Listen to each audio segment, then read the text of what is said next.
Team India విధ్వంసకర batter mister 360 Suryakumar Yadav తన జీవితంలో సరికొత్త ఇన్నింగ్స్ను ప్రారంభించారు.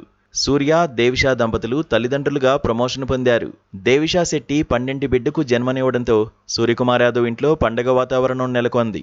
ఈ సంతోషకరమైన వార్తను సూర్య తన సోషల్ మీడియా వేదికగా అభిమానులతో పంచుకోవడంతో శుభాకాంక్షలు వెల్లువెత్తుతున్నాయి. 2010లో సూర్య, దేవిషా ఓ కాలేజీ వేడుకలో కలుసుకున్నారు. ఆ తర్వాత వీరి పరిచయం కాస్త ప్రేమగా మారి ఇరు కుటుంబాలను ఒప్పించి 2016లో వివాహం చేసుకున్నారు.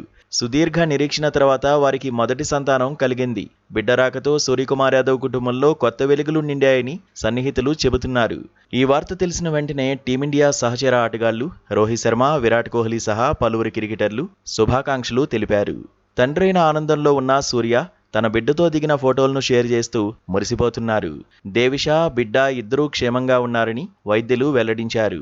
ఈ కారణంతో మే 10న ఆర్సీబీతో జరిగే మ్యాచ్కు సూర్య అందుబాటులో ఉండకపోవచ్చని టీం మేనేజ్మెంట్ భావిస్తోంది.